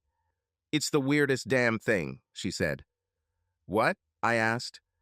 "She's quiet and calm," Brenda said. "I visited her every day since she was born. I have never seen this child quiet. Are you sure they gave you the right one?" "Don't start," I said. "I will only keep this thing until your sister returns, wherever she goes. In the meantime, I intend to continue with my divorce plans and may be able to prosecute her for running away and leaving it behind." "Uh-huh," she said. "I'm serious, Brenda. This is bullshit," I spat. "Uh-huh," she said. "Uh-huh, my ass," I said. "I'll unload this thing as soon as I can. I'm giving her 2 days to get her ass back here. Then I will take this thing to social services and explain the situation to them. They can find her a home or foster parents or something like that." "Yeah," Brenda said as we pulled up in front of my house. "Do you need something?" she asked. "No," I spat. "We bought formula on her birthday and haven't opened it yet. Your sister is a supermom. We have everything we need." "Grant, you're a great guy," she said. "What Bonnie did was completely wrong. I completely disagree with what she did. But I know she's torn over losing you.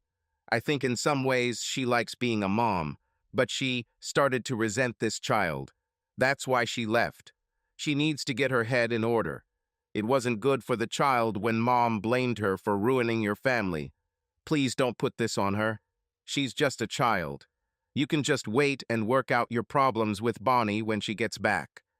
I looked at her and realized that she was right. I nodded my head. "Grant," Brenda said, grabbing my face. This was the first time I remember her touching anyone.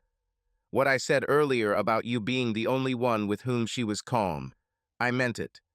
She wasn't even that peaceful when Bonnie was holding her. Maybe she already felt that her mother was not treating her too well. You're the best person I know, Grant. Let my niece feel it. You don't have to accept her as your child. But she is connected to you. Marie is still yours, isn't it?" I nodded my head. "Of course she is," I muttered. "Well, just accept Brandy as Marie and Tara's half-sister, if not as your daughter. Think of her as their cousin or something. She may not be yours, but she is part of your family." I nodded reluctantly. "I loved her so much." "Brenda," I said sadly. "Grant, she still loves you.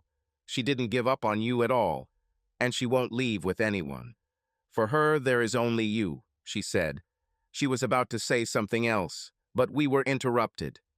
The girls ran out of the house excited. They were so busy looking at and caressing the baby that they didn't even notice that their mother wasn't there. I felt that difficult times lay ahead of me. I walked along the once familiar corridors with a very gloomy expression on my face. This expression was not out of respect for the place in which I found myself. My heart was breaking. I felt like I was being torn in two. I missed Grant so much that I wanted to die. This was one of my options, and it was still being discussed. If this plan didn't work, I still might. I once expected to live my life within these walls. I think I wanted to become a teacher back then, but that was over 10 years ago, so I could be wrong. "Bonnie, it's so nice to see you again," said Reverend Mother Agnes. She was Agnes's sister when I was here, and she was old then. She's definitely old now. Looking at her face, I could still see the smiling face of a woman from that time, but now she was much more serious. She also had strength that was not based on the physical body. Her body may be failing her, but her emotional and spiritual strength must have at least doubled. "I'm glad to see you again, Mother Agnes," I said. "Bonnie, you will come here as a lay worker to help us. There is no need to comply with formalities. You are no longer part of the order, but we are still friends. You can just call me Agnes." We spent a few more minutes discussing what I would be doing on order over the next few months. My stay here was indefinite. I signed up to help install a computer system at the monastery. It could literally take years to drag them kicking and screaming out of the dark ages. I hoped it wouldn't take me long to get home. Every minute spent away from my family was torture, but it would be worth anything just to have us together. All the solutions that Grant came up with in connection with my betrayal were unacceptable. After he found out what I did, I started thinking about solutions myself, and none of them turned out to be good. I even considered the idea of putting Brandy up for adoption. Oddly enough, this was not Grant's idea, and I knew why. He and I both firmly believed that a child needs parents. Even one parent is better than none. So since he didn't want to be her father, he never expected me to give her up. Although Grant was being stupid because I love all my daughters, as much as I love Brandy, if I had to choose between her and my husband, she would lose. I would not abandon her. I would make sure that she was placed in a good family, maybe even in a family that would be related to us. But I simply did not have the opportunity to take my girl's father from them. Then there were my own selfish needs for Grant. Alone in my room, I pulled out my iPad. The monastery did not yet have a Wi-Fi network, so I had to use it over a 3G network. I lightly touched the app and my screen filled with a grid of square windows. There were 6 squares in the grid. I touched one and it filled the entire screen. I started to cry quietly looking at this. I turned up the volume as I watched Grant sitting in a rocking chair by our fireplace. He held Brandy and rocked her to sleep. It is not surprising to me that she remained silent towards Grant. He has such an approach to children. I watched as Marie came in and sat down next to him. This girl followed her father around like a puppy. I had no way to separate them. I really have a feeling that if given a choice, my 14-year-old daughter would choose to stay with her father after the divorce. Grant handed the baby to his older sister so he could get out of the rocking chair. She handed it back when he stood up and followed him into our bedroom. He put her to bed and stayed there with Marie next to him until she fell asleep. He then went to the girls' room and read Tara a bedtime story. Marie kept looking at something in her hands. I couldn't believe it. Grant bought Marie a cell phone. He knew I didn't want our kids to become phone addicts. She was only 14. I calmed down and smiled. I was sure he was just giving them something to distract them from their regrets over my absence. Tara is still afraid of the dark. However, when Marie is in the room with her, this is not a problem. Grant put the night light next to her bed. What a weakling. Tara seemed to have a few new toys too. I hoped he would get over his anger at me before the girls took over the house completely. Over the next few months, I ordered and installed computers in the monastery. I taught classes and taught the nuns basic computer skills. I also taught them how to use basic types of computer software. I connected the monastery to the internet and set up a network for small businesses. I threw myself into my work, and at the end of each day, I returned to my room and did my favorite thing, watching my family. As I expected, Grant took care of our daughters even better than I expected. Contrary to everything he said, a bond developed between Grant and our youngest daughter. Tears rolled down my cheeks as he walked through the living room, cradling the baby in his arms as she went through the pain of teething. He gave her pieces of ice, just like he gave Tara. What hurt me the most was that he started talking to the baby when he walked her every night. He told her all about her sisters when they were younger and how she would grow up to be as smart and beautiful as them. He then started talking about his relationship with me and his courtship. I couldn't tell if he was saying these things to the little girl because he actually expected her to understand them, or if he was just saying these things to deal with his own demons. He talked about how much he loved me and how much I meant to him. I was everything to him. It hurt me to hear him say that and constantly use the past tense. Hearing how he really felt about what I did hurt me even more. After that night, I didn't see him for several days and couldn't work because I was too depressed and resentful. Then I began to understand how much what I did had hurt him. I began to wonder, not for the first time, if what I had done was really worth what I was going through now. I also began to doubt the success of my plan. I was no longer sure that my husband would ever want me back. My sister visited my family regularly and seemed to be growing closer to Grant. This was something I didn't plan for. In fact, things didn't go according to my plan. I expected it to take no more than 2 or 3 months. The year was approaching. There have been several things over the past 11 months that I have considered triumphs. One of them happened when my father was recovering from a heart attack. My mother offered to take Brandy with her, but Grant refused. He told her that she had enough problems with her father's health. He'll hold out until I get back. I was sure that his feelings for our daughter were growing. Denny had a habit of recording some of his dates. I took the DVD from him. I didn't want anyone to know what I did. Anyway, one evening I overheard Grant telling Brenda that he was sure I had been cheating on him for weeks, maybe years, and that I was probably back in slut mode. It hurt me that he thought I could do this to him. Brenda was the only one who knew where I was. I called my sister and told her to leave the DVDs somewhere so Grant could find them.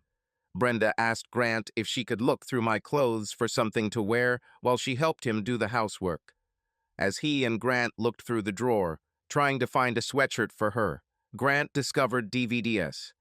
I knew it was risky to let Grant see another man have sex with me. If he takes it the wrong way, I may never get him back. But I also knew that if he didn't deal with the idea that I had sex with Denny for pleasure, I still wouldn't be able to get him back. I watched the video through hidden cameras with Grant, watching his reaction. I hoped the video would help Grant through the pain. Watching his reaction, I couldn't understand. A few weeks later, Brenda returned and asked Grant again how he felt about me. For the first time since this started, he didn't respond in anger. He just said he didn't know. I was happier than I had been since I left home. A few nights later, I almost had a heart attack. Grant, as usual, held Brandy while he and the girls watched TV. Brandy made the usual baby cooing sounds, spit out the bottle, and clearly said, "Dada." Marie and Tara smiled and laughed. Grant looked angry at first and glared at the child. She looked straight at him and repeated it, smiling, "Dada." Grant just shook his head and handed the bottle back to her. A few days after this, something else happened. Grant asked Brenda to look after the girls for him for the evening. She agreed, but asked him where he was going. He just told her he was leaving. This worried me because if he started dating, there would be a big chance that I would lose him.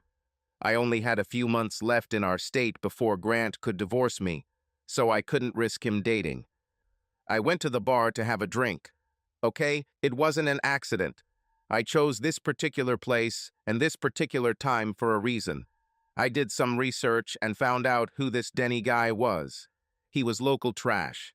He wasn't exactly a criminal. He was just a lazy, good-for-nothing scumbag who got lucky and married a rich older woman. His wife controlled everything in the relationship. But Denny still had time and money to have fun. This was the bar he loved to hang out at.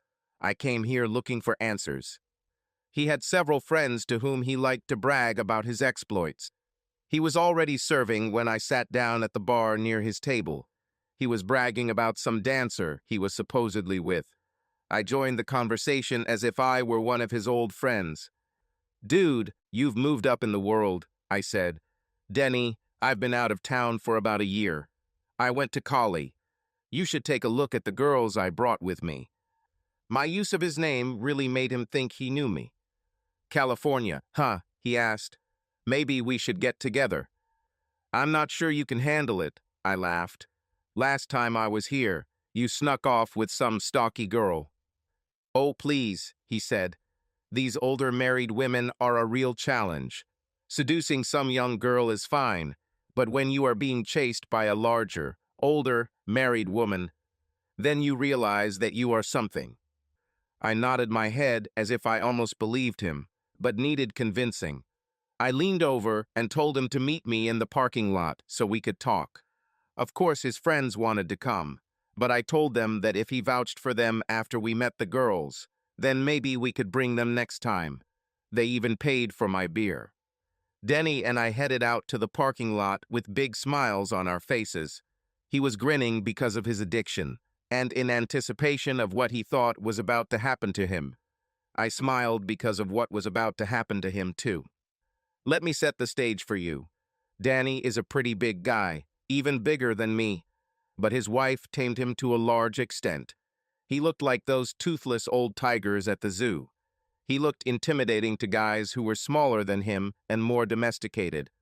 But like those tigers from the zoo, when they were released into the wild, many of them refused to leave the cage. We walked into the parking lot, and I sat on the hood of Denny's M3. "Tell me what happened to the chunky chick from last year," I snapped. Denny loved telling his little stories to his friends, so he got right to it. "I really liked this bitch," he began. "I had the feeling that I knew her from somewhere, like we went to school together or something. It was like she already knew me and always wanted a big piece of Denny for herself." He laughed at his own joke and then noticed that I wasn't laughing. "She actually begged me for sex. We must have had sex for at least a couple of hours straight. She even came back a second time, so she must have liked what she got." "So are you still entertaining her?" I asked. "Hell no," he snapped. "I try to be careful, especially with married people. This bitch wanted to leave her husband for me." He was just drawing in a breath to say something else when I hit him. My first blow stunned him, and he staggered back. "What the hell?" he started as I hit him again. This time my hand touched something harder and blood poured out of his face. "You broke my nose," he shouted. "If you don't tell me the truth, I'll break something else for you," I said. "What do you want to know?" he asked, spitting out blood. I smiled as he moved away from me. He had no courage at all. At that moment, my hatred for Denny turned to pity. I also abandoned my original plan to tell his wife what he had done. If this information gets out, it can only harm my girls, especially Marie. We would all be better off if none of this came out. "The truth," I said. "Tell me everything. Don't hold anything back. You never know what might make me start hitting you again. I'm not one of your friends, so there's no point in trying to make yourself look good. Just tell me the truth." "Okay, the truth is, I was shocked when she approached me. Half the women here don't fall for my chatter anymore.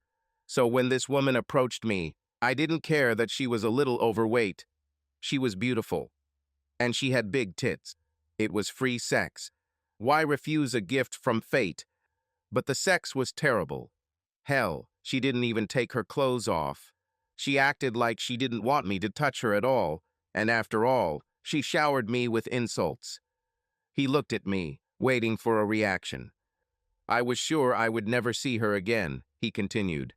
"But a few weeks later, she came for me again. I thought maybe the last time was bad timing, or she wasn't in the mood. But the second time, it was even worse. She didn't even move. There was an expression on her face as if she hated me. I swear I knew her from somewhere. I just couldn't remember. The look on her face was so hateful that I simply told her that this would be the last time we met. I had a feeling that she just hated all men in general or me in particular. He wiped the blood from his broken nose and looked at me. She really looked like she was ashamed of herself or wanted to cry. Both times, as soon as we finished, I'm telling you, she had tears in her eyes. If I didn't know better, I would have thought she was having sex with me to punish herself for something. I'm sure she was married because she kept mentioning him. It was weird as hell too. Most married women I've slept with never talk about their husbands. He shook his head. Life is strange, and people are really complicated. He looked at me as if he had just said something very profound. Get out of my sight, Denny, I said. I had a lot to think about. I parked a couple blocks away in case of trouble. Denny turned out to be much more cowardly than I expected. He didn't even try to hit me even once. He didn't resist. He just started pouring out everything that was in his heart. I felt bad about all this. In fact, I felt terrible. Danny was an asshole, that's obvious. But this is not a reason for me to lose my temper and resort to violence. What if I got caught? What would my girls do if I ended up in prison? Besides me, who loved them? Their Aunt Brenda was not the motherly type at all. Their grandparents loved them, but were simply too old to care for them. There was only me. Of course Bonnie loved them too, but where was she? Talking to Denny actually made me see things in a different light. It was so damn difficult. In life, not everything is so simple, black and white. There are many shades of gray. The hum of my Mustang's engine only made me rethink my situation even more. There were a lot of questions here. Some of them were stupid. Did Bonnie cheat on me? Yes, damn it, I did. The more I thought about it, the more I realized that I was right in everything I said. She changed. Did her reasons make sense? Hell no, they didn't. Everything was fine with us. We could have ended up having a baby ourselves, but she decided to ruin everything. On the other hand, none of us were getting any younger, especially not her. If we had waited for eventually, it might never have happened. Although I hate to admit it, maybe the way she did it was completely wrong, but there was a reason why she did it. I would have liked it much more if we had talked about it and then turned to artificial insemination or some medical procedure. The remaining questions were much more confusing. Do I think Bonnie loves me? I was still absolutely sure that yes. Even that asshole Denny seemed convinced that she loved me. Do I still love Bonnie? How much I want to jump up and say, hell no, I hate that cheater. I can't. She was away for almost a year. Brandy began to talk and try to walk. I haven't been on a single date and haven't planned to. But every day and every night I thought about where she was. I'm sure she found someone else and moved on from me and my daughters. But sometimes I thought it would be great to find a way to work things out. Most of all, I told myself that I wished this had never happened. But to be honest, I'm no longer sure that this is true. If none of this had happened, I wouldn't have Brandy, and there's no point in pretending that I don't love this girl. I love her at least as much as the other two. I'm as much, if not more, a father to her than that asshole Denny. He was not the one she looked at, made eye contact with, and called Dada. This was me, and if I get my way, it will always be this way. My time in the monastery taught me many things I never expected to learn. Before I had even been here a week, I was approached to buy beer, pills, and other things for some newbies. Obviously, the modern era has come to the nuns. During my time here, women in need of such things would not even attempt to enter the Lord's service. Apparently, church rules about such things as abstinence and chastity have also fallen by the wayside. That night, I cried myself to sleep again. I couldn't even look at my family. I began to realize more and more that Grant would probably never get over his hatred of what I had done. It was enough for me that he, at least outwardly, accepted my daughter. He may not have laid claim to her, but even to me, who only watched them on video, it was obvious that he loved her. The next morning, I woke up to the sound of my cell phone ringing. It rang 4 times and then stopped before the voicemail could hear it. Then it rang 4 more times. Someone really wanted to talk to me. I picked up the phone and answered sleepily. "Hi," I croaked. "Bonnie, get your ass home now," my sister Brenda said. "Why?" I asked. "Grant left last night," she said. "This won't work," I said. "If he's dating now, that's another reason to stay away. He's probably already forgotten me and is trying to move on." "No," she snapped. "Can I tell you what I think happened before you jump to some stupid conclusion? You've already made one stupid decision that almost ruined your life. Are you ready to listen this time?" I really didn't like the way she talked to me, but Brenda had never been a social person. Maybe that's why she was a model. She had no human feelings and was really just a mannequin to hang clothes on. "Go ahead," I said. "For the first time since you left, Grant wanted to go out last night. We tried many times to persuade him to go somewhere, but he never did. I was a little jealous at first," she said. "I always thought that if you never got together again, maybe I'd give Grant a chance. He's a really good guy." I couldn't believe my own sister was saying that. I was a little angry, but tried not to show it. "Anyway, he came out," she continued, "and his date only lasted about 45 minutes. "Well, maybe they just weren't right for a first date," I said. "But if he starts dating, sooner or later he will find someone. There aren't many women stupid enough to let him go." "Can I tell a story or something?" Brenda asked. "Sorry," I said. "When he got home, I noticed his hands looked like he'd been in a fight," she said.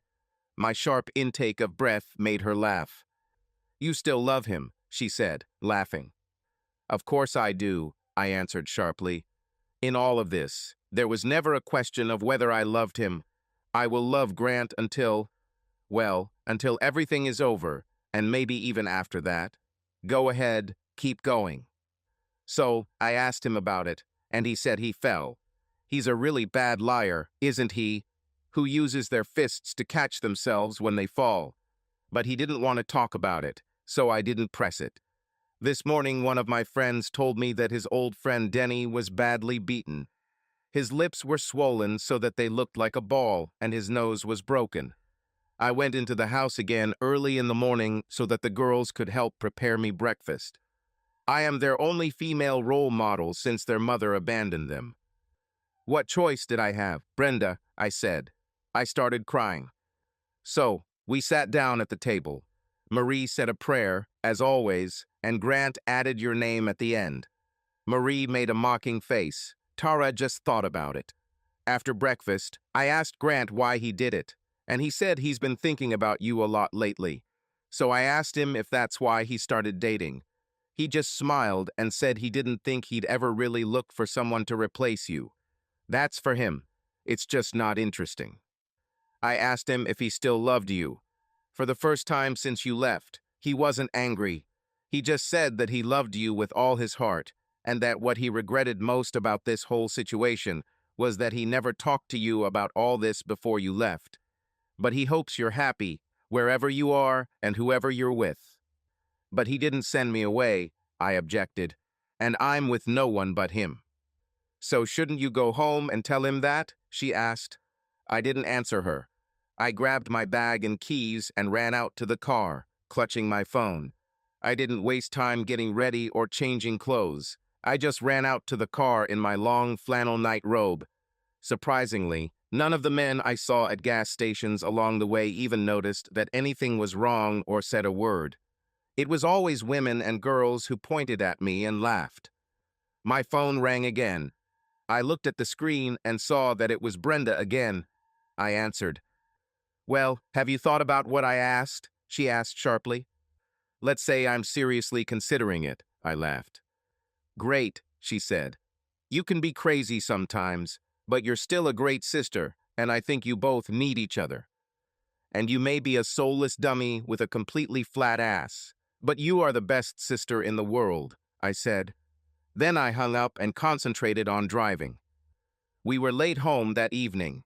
After all the drama we went through on the way to school and daycare this morning, I decided we needed a little treat. The drama had nothing to do with the girls. It was because of me when I mentioned their mom. So we stopped at McDonald's for dinner. I thought we'd be sitting in front of the TV, eating treats and bonding.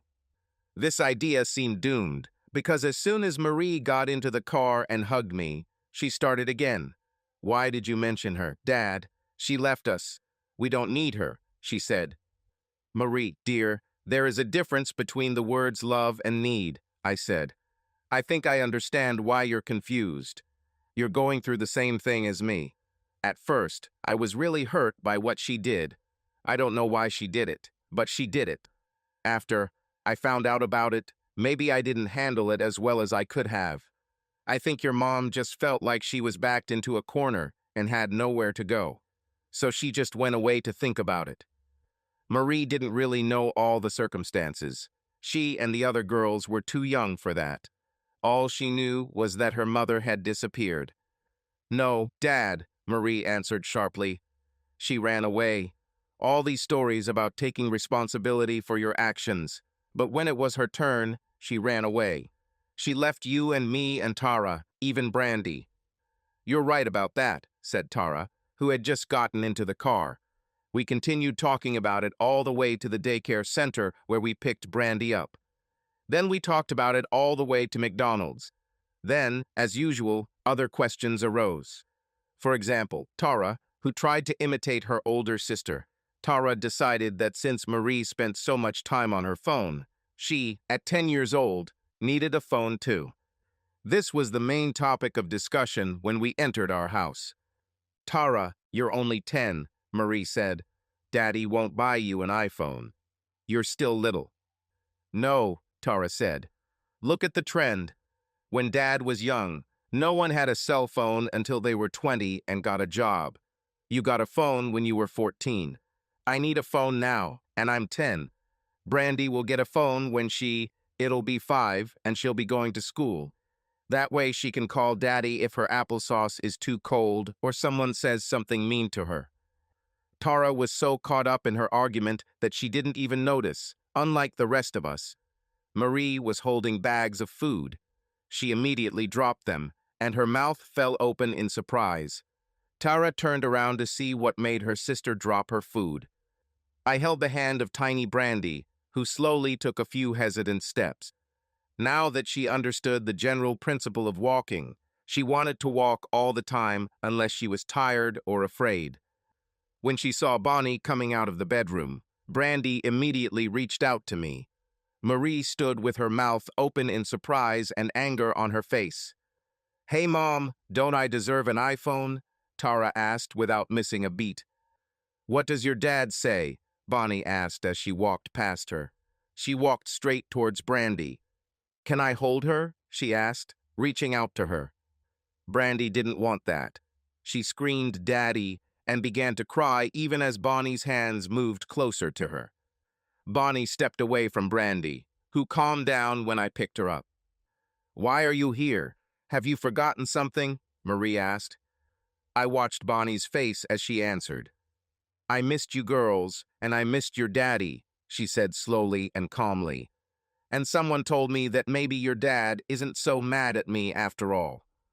"You should have stayed away forever," Marie said as she walked away. "So I'm getting my iPhone?" Tara asked. I took the food and took the bags to the girls' room.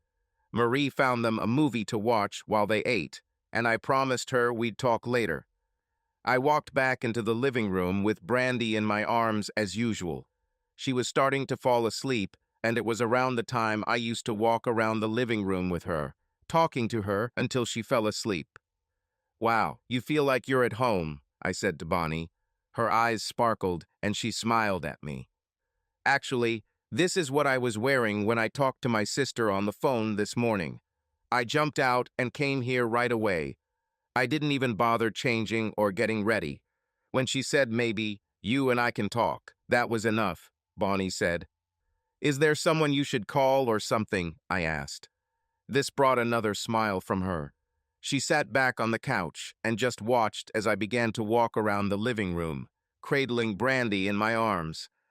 "You're not very sophisticated," she said. There's no one I should call who would be more important than talking to you. Well, I could probably call the abbess of the monastery I worked at, but I'm sure she'll understand. She's told me more than once over the past 11 months, 2 weeks and 3 days, that I need to come home and face my problems instead of running away from them. Grant, there are no other men in my life except you. There never have been and there never will be. She continued to just look at me. Why are you looking at me like that? I asked. Because I missed you so much. Fool, she said. And because I've watched you do this every night for the last 11 months. You're the best father anyone could have. What do you mean? I asked. You were imagining how I took care of Danny's baby. I was angry again. Grant, she's not Denny's baby, she said. She's your child. She's even afraid of me now. It will take her some time to get used to me. She is attached to you. You are her father. You are her dad. I was there when she first said it. No, that's not true, I said. Yes, I was, she said. She walked over to the bookshelf and took one of the stands from the middle shelf. Camera, she said. I have several of them throughout the house. I wasn't really here with the people I love, but I wasn't very far away. So you were spying on us, I said. Grant, call it what you want, but I couldn't live without you. I needed to see you, even if I couldn't be with you. What if there was an accident or emergency and you needed me? What if some woman tried to come into your life? I needed to know what was going on with you and the girls, she said. You did better without me than I could have imagined. Of course the girls hugged you, especially Marie. Oh my God, Grant, you bought her a cell phone for $300 when she was 14. Is it any wonder Tara thinks she can get it now? She stood up and slowly walked towards me. You can probably kick me out of the house if you want, but you should know that I was right all along. I hate what it took to prove this to you. It took us a whole year of our lives to make you see what you always knew in your heart. She shook her head. This was all my fault, Grant.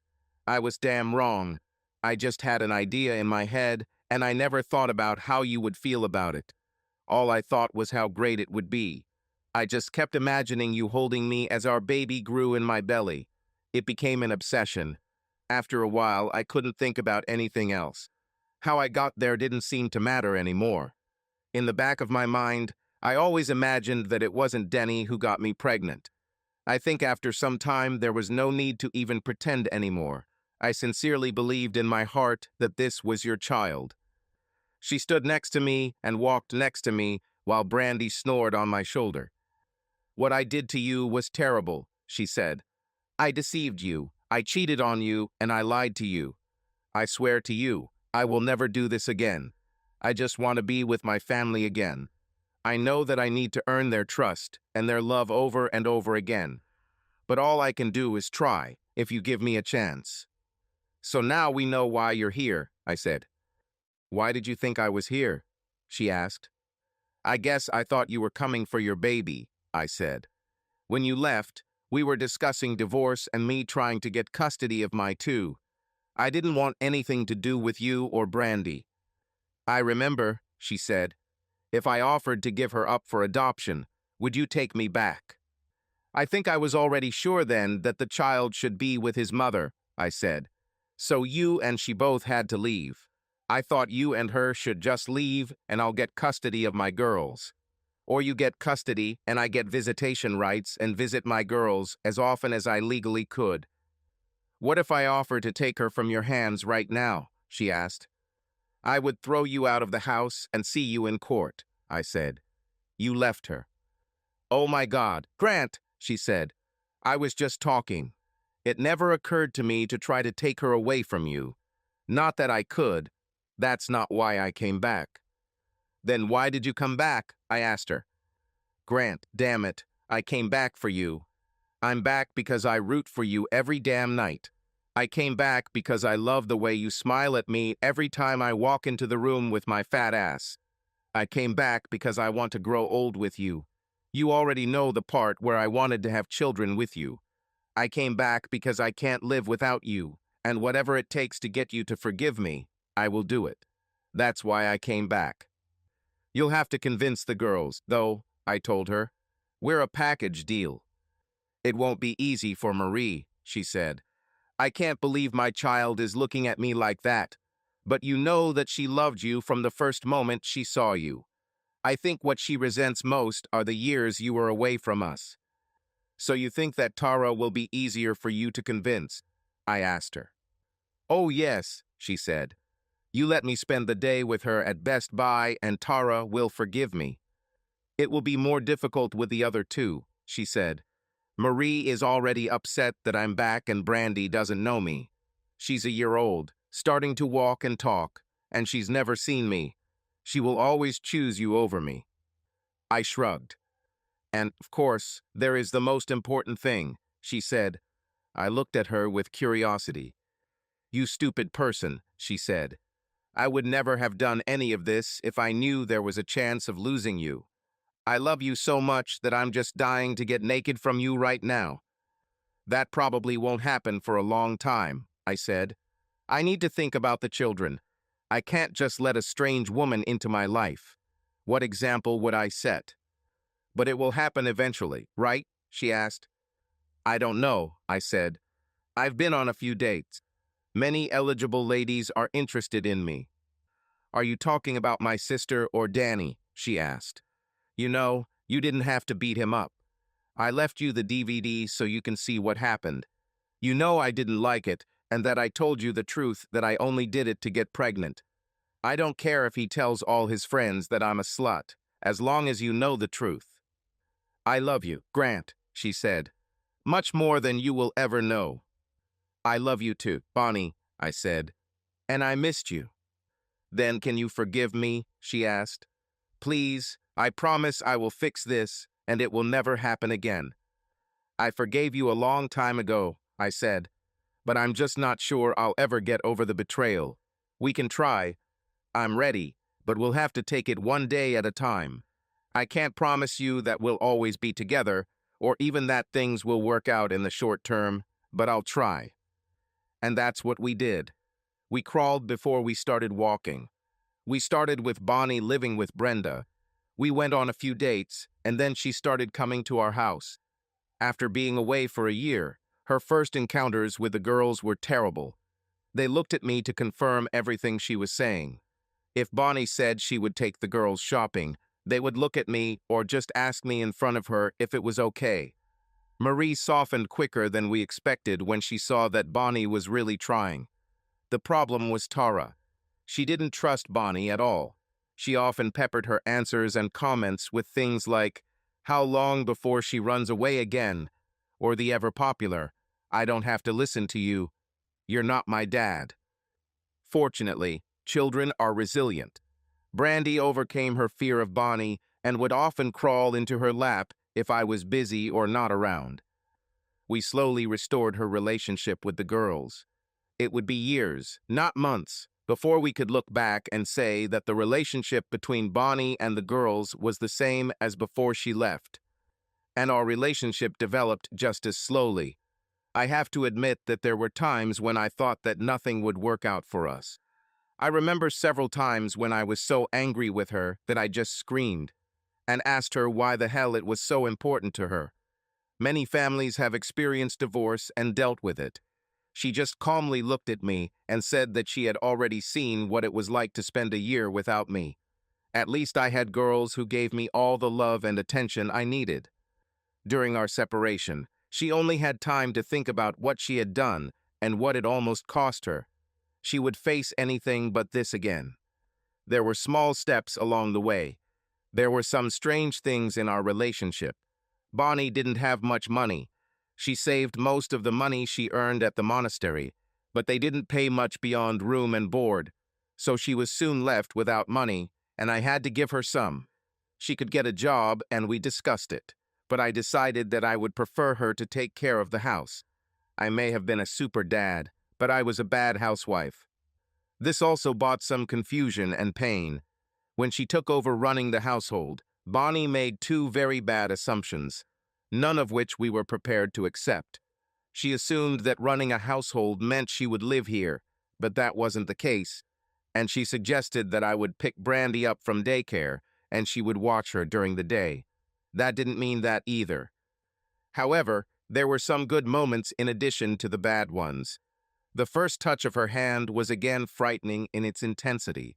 Our first hug, the first time she pressed her body against mine. On my birthday, we kissed again for the first time. The girls threw me a party at the local water park. We spent the whole day in swimsuits, splashing in the cold water in the summer heat. Then we had dinner at my favorite restaurant. When we returned home, the girls were exhausted. I had to carry Tara out of the car. Soon Brandy was snoring too. Bonnie and I sat on the couch while my exhausted 15-year-old daughter sat between us, texting one of her friends. When Bonnie went to get something to drink, Marie whispered something in my ear. "Be careful, Daddy. She looks at you strangely. I think she's going to try something," she said. Bonnie came back and sat next to me with Marie on the other side. Marie also fell asleep, and I carried her to the room. When I returned, Bonnie was still lying on the couch. Then I noticed what she did when she got her drink. She took off her bra. "I have another birthday present for you," she said, and she pressed herself close to me. When she kissed me, it was like I was taken apart and made whole again. Our lips eagerly attacked each other. Our mouths opened, and her tongue was as sweet as ever. She leaned back and pulled me towards her. "I miss you so much," she hissed. When we heard this, she had already begun to pull on her shirt. Marie's angry voice came from behind my shoulder. "Then you probably shouldn't have left him," she snapped. "I'm really sorry I did that, baby," Bonnie said. "I'll never do that again." We didn't do anything else that night, not even kissed goodnight. Marie stayed with us all the time and refused to go to bed. Bonnie thought it was cute. "She protects you," she laughed. For the next few weeks, Marie did not leave us alone. After a while, she reluctantly allowed him to hug and then kiss. Then, seeing that we were walking around holding hands all the time, she talked to Bonnie, and after that everything seemed to be fine. When I asked Bonnie about this, she shook her head. "We talked," she said. "And what?" I asked.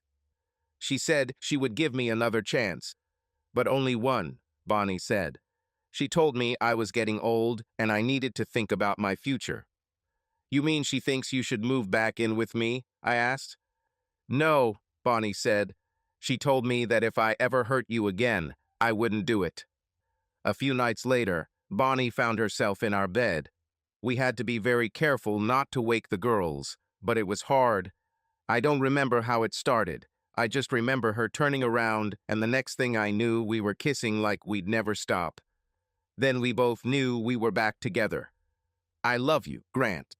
Always have and always will," she said. "I'll never leave you again." Then she grabbed the blanket, snuggled up to me, and fell asleep. The next morning, the girls were surprised that Bonnie came so early. "She's not here early, Tara," Marie said. "She stayed the night." "She didn't go home?" asked Tara. "No, Tara," Marie said in an irritated voice. "She's home now." The girls continued going about their business. Over the years, we became a family again. Now it's just the three of us. Marie practices law in Chicago. Tara is married and lives with her husband in Atlanta, and Brandy is a computer engineering student at the University of Michigan. It was just me, Bonnie, and my new Mustang left with the girls living their lives. We never had children of our own, but we raised 3 beautiful daughters, and I could not love them more, even if they were mine. I think in the end, the circumstances of Brandy's birth almost destroyed my family. But we learned our lessons and moved on. Bonnie never lied to me again. The risk that we wouldn't succeed was too great, so she learned something. I've learned that sometimes someone can do the wrong thing for the right reasons or the right thing for the wrong reasons. Okay, I'm not expressing this very well, but what it comes down to is, she made a mistake and I forgave her. It was my life and my choice. I let go of all my anger and pride and realized that I love her and always will. I love Brandy too, and always will. I almost made the biggest mistake of my life. If I had forced her out of my life, it would have been much worse. I'd probably be a lonely, cranky old man right now. I wouldn't have had the love of my life by my side, and I wouldn't have had the joy of watching my youngest daughter grow into a truly special woman. I'd be more like Denny. His wife eventually died and left everything she had to charity. He didn't receive a cent. He didn't even get the house. A week after her funeral, he was left homeless. He has been living in a series of homeless shelters for the past 5 years. Now he spends his days wandering the streets and telling anyone who will listen about all the women he has slept with. Last Thanksgiving, the girls and I went out to do some last-minute shopping while Bonnie cooked. Tara stayed home to help her mom, but Brandy and Marie were with me. When we left the store, Denny was sitting outside with a sign that said, "We'll work for food." I took $1 out of my pocket and gave it to him. Marie, as always, was watching me and gave him one too. I could tell she didn't want to get too close to him. He didn't seem to recognize me, and he never saw my daughters. "Thank you, sir," he said. He looked at Marie, and she stepped back even further. "Dad, why did you give money to this homeless man?" Brandy asked. "He'll just spend it on illegal substances or alcohol." "You never know, honey," I said. "This man could be someone's father." "Not mine," Marie answered sharply. "Mine too, thank God," Brandy said. They each grabbed my hand as we got back into my car and drove away. Subscribe to our channel so that your second chaff doesn't cheat on you, and go ahead and listen to the next story, because this story is nothing compared to the next one. If you're under 18, don't even think about listening to the next one. Listening to the next one. Listening to the next one. Listening to the next one. Listening to the next one. Listening to